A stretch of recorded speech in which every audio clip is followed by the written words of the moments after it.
नमस्कार, मैं हूं आनंद और आप मुझे बिंदास पर देख रहे हैं। मित्रों, एक नई फिल्म आ रही है, नफीसा। फिल्म की कहानी आप लोगों को हिलाकर रख देगी, झकझोर देगी, क्योंकि ये मुजफ्फरपुर कांड पर आधारित फिल्म है। फिल्म के जो निर्देशक हैं कुमार नीरज जी, वो हमारे साथ हैं और इस फिल्म के बारे में वो हमें बताएंगे। सर, सबसे पहले तो स्वागत है। शुक्रिया, thank you so much sir.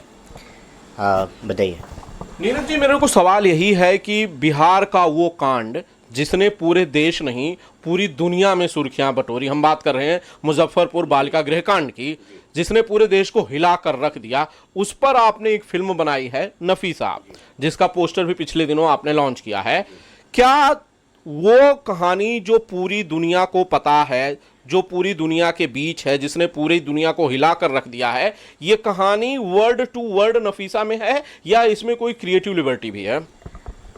एक बात तो मैं क्लियर करूंगा कि जो आप मीडिया में आपने देखा था शेल्टर होम के बारे में, वो कहानी आधी सच्चाई है, आधी झूठ है। क्योंकि दिखाया गया है कि सिर्फ ब्रजेश ठाकुर ही कल्प्रिट है। टोटली मीडिया में यही चीज़ था, लेकिन हकीकत है कि जो असली गुनहगार हैं उसको छुपा लिया गया था। इस नफीसा में उसी को खोला जा रहा है जो असली गुनहगार हैं।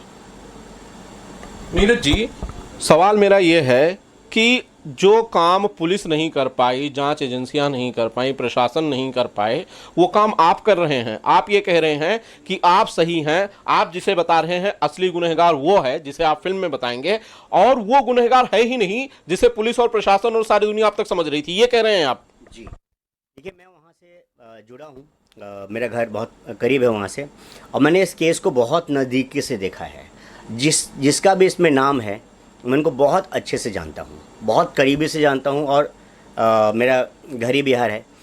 तो मैं ये नहीं कह रहा हूँ कि उन्होंने क्या गलत किया, क्या सही किया। बस ये है कि जो चीज़ आप मीडिया में आपने जो देखा है वो आधा सच है, और पूरा सच नफीसा बताएगी। मेरा 100% ये आपसे वादा है। नीरज जी, नफीसा की जब कहानी आप बना रहे थे तो आपने क्या देखा? आप कैसे रूबरू हुए लोगों से? आपने क्या होमवर्क किया? क्योंकि आप इसके राइटर भी हैं, आपने पूरी कहानी खुद लिखी है, पेन डाउन की है। आपने क्या देखा? आप कुछ ऐसी चीज क्या बता सकते हैं हमें जो अब तक दुनिया को पता नहीं है? 5 लड़की जिसका मैंने इंटरव्यू लिया था, जो मुजफ्फरपुर कोर्ट में मुझे मिली थी, उसमें से 2 लड़की कज़न थी, जो मैं जगह का नाम नहीं बताऊंगा। वो जब मुझसे बात हुई थी, उनकी सारी कहानी जो उन्होंने मुझे बताया कि शेल्टर होम के साथ क्या क्या हुआ है, क्या क्या नहीं हुआ है, तो पता लगा कि इसके दूसरे जब डेट पे वो आई तो उसकी बहन को मार दिया गया था, क्योंकि वो बहुत सारी चीज़ें वो रेडी थी बताने के लिए बाहर। और ये लड़की लास्ट में बहुत सारी चीज़ जो बताई है मीडिया को, मीडिया ने दिखाया भी नहीं है। उस लड़की ने खुद ये बात कही कि मैंने अपने ऊपर सारी कुछ बताया है मीडिया को, प्रशासन को, पर उन्होंने कोई एक्शन नहीं लिया। तो मैं आपको क्यों बताऊं? उसने ये क्वेश्चन किया था कि आप क्या कर लोगे। मैंने बहुत सारी चीज़ें उससे बात की, और उसके एक एक चीज़ जो उसका दर्द है वो मैंने उसको देखा है। और देखा जाए तो मैं बस एक ही कोशिश है कि उस जो लड़की जो अपना ट्रस्ट करके जो मुझे बताई है ना, उसका बस सामने सामने रख दूँ मैं, क्योंकि वो लड़की जो ख़त्म हो गई, उसकी आत्मा को शांति मिले। नीरज जी, आपको कब लगा, आपको कब महसूस हुआ कि मुजफ्फरपुर कांड ही वो कहानी है जिस पर आपको एक फिल्म बनानी है? ये कब आपको लगा? सर, कहानी देखा जाए तो मैं राइटर हूँ, और मैं मेरे पास ना बिहार की बहुत सारी कहानी हैं। मैं लिखता रहता हूँ, हमेशा बिहार पे ही लिखता हूँ। मेरे जितने भी आप स्टोरी देखेंगे वो बिहार पे ही है। गैंग्स ऑफ बिहार की भी बात सब कुछ बिहार पे ही है, धमक भी बिहार पे है। तो पॉइंट ये नहीं, पॉइंट है कि जब मैंने इसके बारे में जब पढ़ना शुरू किया ना, और जब मैंने देखा कि किस तरीके से इसको प्रमोट कर रहे हैं, किस तरीके से इसको डाइवर्ट करने की कोशिश कर रहे हैं स्टोरी को, मतलब पूरे के पूरे प्रशासन, राजनेता लग गए थे कि इस केस को हाईलाइट ही ना हो। मीडिया तक इसको हाईलाइट नहीं कर रही थी। तो फिर मुझे एक ये जानकारी एक वहाँ पे है जिसने मुझे सारी चीज़ें बताई। एक वकील है, मेरे मित्र हैं, उन्होंने भी बहुत सारी चीज़ें बताई। तो इसके बाद जब मैंने उस लड़की को देखा, उसके स्टोरीज सुना, तो मैंने कहा यार, अगर इस स्टोरी को अगर मैं नहीं लिख पाया और मैं नहीं दिखा पाया तो मैं राइटर नहीं हूँ। क्योंकि पूरे प्रशासन मीडिया इसको छुपाने में लगी थी, और इसलिए मैंने इसको उजागर करने की सोचा कि नहीं, अगर मैं बिहार से हूँ, मेरी भी एक बेटी है, और आप समझिए 49 लड़की वहाँ प्रेग्नेंट थी, और एक बार नहीं थी, कम से कम 3 से 4 बार अबॉर्शन कराया गया था उन लोग का। तो क्या है कि ब्रजेश ठाकुर कर सकता है? नहीं, पूरा के पूरे प्रशासन से लेके ऐसा कोई नहीं है जिसमें शामिल नहीं था। 42 IPS को क्लीन चिट दिया गया है, थे ना उसमें, तभी तो क्लीन चिट हुआ। ऐसा लगता था कि शेल्टर होम नहीं हो, वो सोनागाछी हो, कोई भी कुंडी तक नहीं थी उसके अंदर। मैंने पूरा सर्च किया था कि कैसे है क्या है, बद से बदतर लड़कियों को रखा जाता था। आप समझिए, वो चीज़ अगर मैं नहीं दिखा पाता तो मैं राइटर किस बात की। नीरज जी, एक ऐसा केस जो कि बड़ा अनफॉर्चुनेट है, मैं इसे बड़ा अनफॉर्चुनेट कहता हूँ, दुर्भाग्यपूर्ण कहता हूँ कि ये होना ही नहीं चाहिए था, और हुआ तो कई सफ़ेद पोश जो लोग हैं वो बेनकाब हो गए, शायद कुछ हो भी सकते हैं जैसा आप कहानी में बता रहे हैं। ऐसे केस को ज़्यादातर जो कल्प्रिट्स हैं वो चाहते हैं कि ये कहानी कभी दुनिया के सामने आए ही ना, कम से कम इस पर फिल्म जैसा बड़ा माध्यम तो बनना ही नहीं चाहिए, क्योंकि इससे पूरी दुनिया को उनकी सच्चाई जो है वो पता चल जाएगी। अब तक ये चीज़ अखबारों में थी, अब पर्दे पर आ रही है। ऑब्वियस सी बात है, सीधी सी बात है कि वो लोग नहीं चाहते होंगे कि इस पर फिल्म बने। क्या आपको रोकने की कोई कोशिश की गई, या आपको दबाने की, डराने की, धमकाने की कोशिश की गई कि इन कुमार नीरज जी अगर आप फिल्म बनाएंगे तो भैया ठीक नहीं होगा? जी बिल्कुल। एक चीज़ मैं कहना चाहूँगा कि वे डराने की बात मैं बाद में आता हूँ। कुछ मीडिया वाले हैं बिहार से, मैं उनका नाम ना लूँगा, लेकिन उन्होंने एक चीज़ कही थी मुझे, और वो सारे के सारे मीडिया वाले इस केस में थे। जब उनको पता लगी ना कि मैं एक पिक्चर बना रहा हूँ, उन्होंने पर्सनली मुझे कॉल किया, और कॉल करके मुझे कॉन्ग्रेचुलेशन कहा, और एक ही चीज़ कहा कि भाई मजाक मत करना, क्योंकि हमें एक उम्मीद जगी है जो हम नहीं दिखा पाए वो आप दिखा रहे हो। बस इतना ही है कि उसका जो दर्द है ना, बस वो सामने रख दो। हम लोग के लिए है, क्योंकि हम लोग नहीं कर पाए, किसी मजबूरी में हो या जैसे भी हो, बस आपके ऊपर हमें ट्रस्ट है, आप करो, किसी भी तरीके से उस चीज़ को सामने लाओ।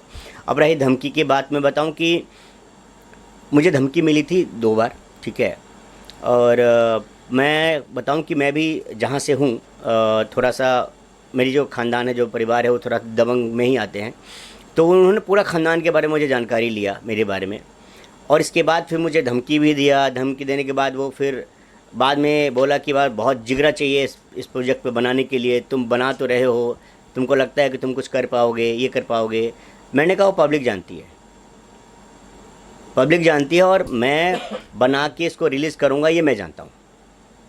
तो मैं डरा तो नहीं, जो भी चीज़ है, और आज भी लोग लगे हुए हैं किसी भी तरीके से इसको रोकने में, लेकिन रुकेगा नहीं। अड़चने आई नीरज जी जब आप फिल्म शूट कर रहे थे या फिल्म की कहानी लिख रहे थे? अड़चने आई इस फिल्म को पूरा होने से रोकने में, चाहे वो मैन मेड हों या फिर नेचुरल हों? अड़चने आई फिल्म के बारे में रोकने के लिए इसे? नहीं, इसके बाद कोई अड़चने तो नहीं आई, क्योंकि मेरे जो देखा जाए तो अड़चने हमेशा एक ही चीज़ में आती है, फिल्म की हमेशा पैसा।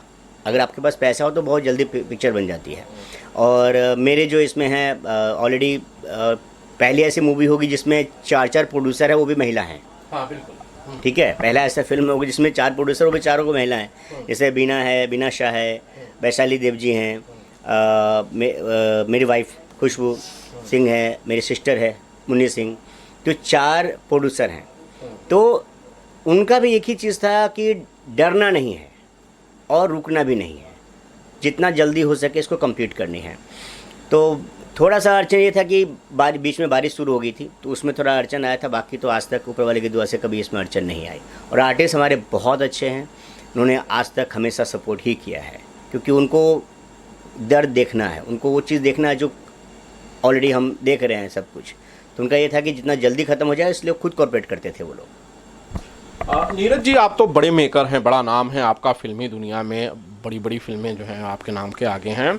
नफीसा की कहानी का वो कौन सा हिस्सा था जो आपके अपने हृदय को, आपकी अपनी आत्मा को सबसे ज़्यादा छू गया, और आपने ये डिसाइड कर लिया कि कुछ भी हो जाए फिल्म तो मेरे को इसी विषय पे करनी है? मेरे फिल्म में एक, मैं पूरा सीन तो नहीं बताऊंगा, लेकिन एक चीज़ बताऊंगा कि उस लड़की को ना मतलब बहुत गलत चीज़ के लिए उसको कहा जा रहा था, वो रेडी नहीं हो रही थी। उसको रियल में ना इंजेक्शन लगाया गया था। इंजेक्शन लगाने के बाद वो लड़की वहाँ से भागी और अपना मुट्ठी बंद की थी और अपने पूरे जो उसका नाखून होता है ना, वो ऐसा हुआ कि उसके हाथ से सिर्फ ब्लडिंग होने लगी। लास्ट में वो बेहोश हो गई। और वो चीज़ जो मैंने जो सुना उसके मुंह से, इसके बाद भी उसको मारा गया। जो वहाँ की जो वार्डन थी ना, उसके बाद भी उसको मारा। उसके बाद वो जो भी चीज़ हुआ उसके साथ हुआ, लेकिन वो बेहोशी में हुआ। मतलब उसमें उस कंट्रोल करने की जो शक्ति थी ना। और जब मैंने उसकी चीज़ें देखी, मैंने तभी सोचा, मैं कहा नहीं, मुझे किसी भी कीमत पे इसको बनाऊंगा। और सेम उसमें मैंने सब कुछ वैसे ही रखा है। उसका टॉर्चर, उसका सीन, उसका नाखून, जितने भी चीज़ें हैं, मैंने सब कुछ वही रखा है। मैंने कोई भी क्रिएटिव अलग से नहीं किया है उसमें कि मैं ये बना दूँ, उसका ये बना दूँ, उसका कुछ भी नहीं। यहाँ तक कि मैंने मेकअप तक नहीं करवाया आर्टिस्टों का। ये पहली ऐसी फिल्म होगी जिसमें मेकअप बच्चों को यूज़ नहीं किया गया है। टोटल इसमें 30-35 लड़कियां हैं और सबको मैंने उसमें रखा है। नीरज जी, पर्दे पर अब ये जो कहानी है नफीसा की, ये आने के लिए तैयार है क्योंकि आपने पोस्टर तो लॉन्च ही कर दिया है। अब हमारे दर्शकों के लिए ज़रा ये बताइए कि नफीसा जो पूरी फिल्म है ये कब तक आ जाएगी और उससे पहले इसका कब आ सकता है? एक्चुअली रिलीज़ करने का प्लान हमारा मई में था। देखा जाए तो पोस्टर रिलीज़ के हम थे 15 दिन के बाद हम रिलीज़ करेंगे, लेकिन जो हमारे डिस्ट्रीब्यूटर हैं उन्होंने कहा कि अभी IPL शुरू है और इसमें हम बड़ी बड़ी पिक्चरें स्टॉप हो रही, तो आप इसमें मत आओ। हम रुके हुए हैं। टीज़र के लिए हमने प्लान किया हुआ है 1 से 5 तक हम टीज़र लॉन्च कर रहे हैं। ठीक है, तो इसके बाद समझ लीजिए कि फिर हम ट्रेलर लॉन्च करेंगे।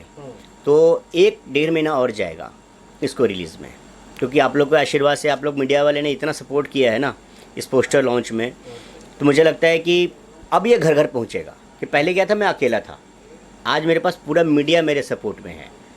तो अब मुझे लगता है कि थोड़ा सा इसको और घर घर पहुंचना चाहिए। तो टीज़र पहले लॉन्च कर रहा हूँ, फिर ट्रेलर लॉन्च कर रहा हूँ, फिर पिक्चर रिलीज़ कर रहा हूँ। मेरे को रिस्पॉन्स से ही एक सवाल याद आया नीरज जी कि भाई जब आप ये फिल्म कर रहे थे, आपने कई लोगों से मुलाकात की, उनके परिजनों का, जो इसमें पीड़ित बच्चियां हैं, उनके परिजनों से किस तरह से आपको प्रतिक्रियाएं मिल रही हैं? क्या वो लोग इस बात से खुश हैं, सेटिस्फाइड हैं कि कम से कम एक मेकर जो मुंबई से चल के आता है बिहार, वो हमारी कहानी को, हमारे बच्चों के दर्द को पर्दे पर लाने की हिम्मत कर रहा है? उसमें से कुछ जो माता पिता हैं वो हमारे साथ जुड़ेंगे अब मूवी प्रमोशन के लिए। 2-3 लड़कियां हैं जो शेल्टर होम से निकली थी, वो भी हमारे साथ जुड़ेंगे। थोड़ा सिक्योरिटी का है, वो हमने एप्लीकेशन दिया है बिहार मतलब। तो वो सब हैप्पी हैं कि जो चीज़ वो उनके जो बेटियों के साथ हुआ है, अब वो सबको पता लगेगी। क्योंकि अभी तक सब वो ही चल रहा था, झूठ चल रहा था कि बॉयफ्रेंड को मतलब चक्कर में शेल्टर होम में आ गई तो अपने माँ को कुछ करके आ गई। लेकिन हकीकत क्या था वो अब पता लगेगी, कैसे शेल्टर होम में लड़कियां आई थी, कैसे लाई गई थी। जी नीरज जी, आपको क्या लगता है कि फिल्म नफीसा की रिलीज के बाद शेल्टर होम की एक अलग कहानी, एक अलग इमेज लोगों के बीच पहुंच जाएगी या पहुंचनी चाहिए कम से कम, जो नफीसा से आप जो कह रहे हैं कि ये रियल कहानी यही है? देखिए, मेरा फिल्म बनाने का ये नहीं था कि मैं शेल्टर होम के नाम से किसको डराऊं या फिर क्योंकि ऐसा नहीं है कि एक एनजीओ ने गलत किया है तो सारे के सारे एनजीओ ने गलत किया है। आज भी बिहार में बहुत ऐसे एनजीओ हैं जो अपना पैसा लगा के काम करते हैं, लड़कियों के लिए काम करते हैं, औरतों के लिए काम करते हैं और बहुत अच्छा काम करते हैं, उनको कोई लालच नहीं है। तो मैं एक चीज़ तो ये क्लियर करूँगा कि एक एनजीओ ने अगर शेल्टर होम बना के लड़कियों के साथ गलत किया है तो सब नहीं करेंगे। तो दूसरी चीज़ क्या है कि मैं ये भी चीज़ बताना चाहता हूँ कि आखिर हम शेल्टर होम में बच्चियों को जाने क्यों देते हैं, हम क्यों जाने देते हैं, हम ऐसा क्रिएट ही क्यों कर रहे हैं, ठीक है ना? क्यों नहीं कहीं और शेल्टर लेने की जरूरत पड़े? तो माँ बाप को मैं एक ही मैसेज देना चाहता हूँ उससे भी कि भाई कम से कम अपने बच्चों को केयर तो करो उस उम्र में, क्योंकि शेल्टर होम में हमेशा नाबालिग जाती हैं और उस उम्र में बहुत माँ बाप को केयर करना चाहिए बच्चे को, क्योंकि वही उम्र है जहाँ वो बिगड़ते हैं। और बच्चियों को भी मैं एक ही मैसेज देना चाहूँगा कि उस टाइम हमेशा ज़्यादातर अपने पेरेंट्स के साथ रहें, क्योंकि कहावत है कि 18 साल के बाद ही अकल आती है सबको। तो मेरा ये पॉइंट है कि शेल्टर होम में हम पहुंचा ही ना किसी लड़की को, ऐसा मौका ही ना मिले कि शेल्टर होम में कोई लड़की जाए, ऐसा कुछ क्रिएट ही ना हो। तो फैमिली को सबसे ज़्यादा इम्पोर्टेंट है वो अपने बच्चों को संभालें, अब बच्चों को ज़्यादा इम्पोर्टेंट है कि अपनी फैमिली को संभालें, वो बाहर कोई भी चीज़ गलत ना करें। जी बिल्कुल जी। नीरज जी, मुझे ये तो नहीं पता कि इस पिक्चर के आने के बाद, इस सिनेमा के आने के बाद, नफीसा के आने के बाद सिचुएशन कितनी बदल जाएगी, बदलेगी भी या नहीं, ये तो मैं नहीं कह सकता। लेकिन हाँ, मुझे इस बात की उम्मीद ज़रूर है कि कम से कम बड़े पर्दे पर वो कहानी लोगों के बीच होगी, उसका सच लोग जान पाएंगे, देख पाएंगे, जो मुजफ्फरपुर की उन बच्चियों ने देखा, जो उन्हें बर्दाश्त करना पड़ा, जो उन्हें झेलना पड़ा। नीरज जी, बहुत बहुत शुक्रिया सारी बातचीत के लिए। जाने से पहले बस एक सवाल मैं आपसे करना चाहता हूं कि कई सारे लोग होंगे, सबके विरोधी होते हैं, बिहार में बहुत सारे लोग होंगे जो ये कह रहे होंगे कि भाई आप बिहार से आते हैं और बिहार को बदनाम कर रहे हैं, बिहार में अच्छी चीज़ें आपको नज़र नहीं आती, वशिष्ठ नारायण नज़र नहीं आते, नालंदा विश्वविद्यालय नज़र नहीं आता, आपको ऐसी ही कहानी नज़र आती है जिसमें बिहार बदनाम होता है। सर, मैं 2 शब्द बोलना चाहूँगा कि बिहार से इतिहास है, इतिहास से बिहार नहीं है। तो मैं गलत कैसे दिखा सकता हूँ?